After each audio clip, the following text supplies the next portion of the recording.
প্রতিদিনই একঘেয়ে খাবার খেয়ে আর ভালো লাগছে না, তাই ভাবলাম আজকে একটু অন্যরকম রান্না করি। প্রথমেই একটা মিক্সিং জার নিয়ে বেসন, দই আর একটু হলুদ নিয়ে নিয়েছি, আর একটু লাল লঙ্কার গুঁড়ো নিয়ে এটাকে ভালো করে পেস্ট করে নিয়েছি।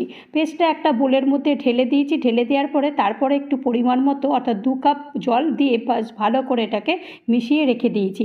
আবার একটা বোল নিয়েছি, বোল নিয়ে এখানে 1 কাপ মতো বেসন নিয়েছি, হলুদের গুঁড়ো নিয়েছি, পরিমাণ মতো নুন নিয়েছি, একটু জোয়ান নিয়েছি আর একটু কাসুরি মেথি নিয়েছি, দিয়ে এটাকে মেখে নিয়েছি।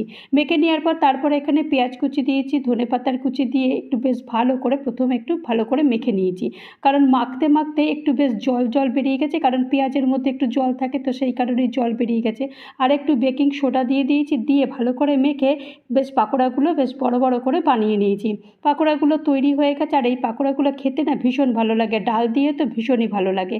তারপরে ওই তেলেতেই জিরে আর একটু সর্ষে আর কারি পাতা ফোড়ন দিয়ে দিয়েছি, দিয়ে তারপরে যে দইয়ের ঘোলটা বানিয়েছিলাম সেই দইয়ের ঘোলটা দিয়ে দিয়েছি, আর স্বাদ মতো হলুদ অর্থাৎ 1/2 চামচ মতো হলুদ গুঁড়ো দিয়ে ভালো করে নেড়ে চেড়ে যে পাকোড়াগুলো ভেজেছিলাম সেই পাকোড়াগুলো একটা একটা করে দিয়ে দেবো।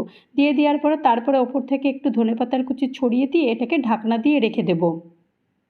তারপর একটা প্যান নিয়েছি, প্যানে একটু তেল আর শুকনো লঙ্কা, কারি পাতা আর কাশ্মীরি লাল লঙ্কার গুঁড়ো ফোড়ন দিয়ে একটুখানি ওই ফোড়নটাই আবার ওই মধ্যে ঢেলে দিয়েছি। তৈরি হয়ে গেল কারি পাকোড়া। ভালো লাগলে অবশ্যই লাইক দিও।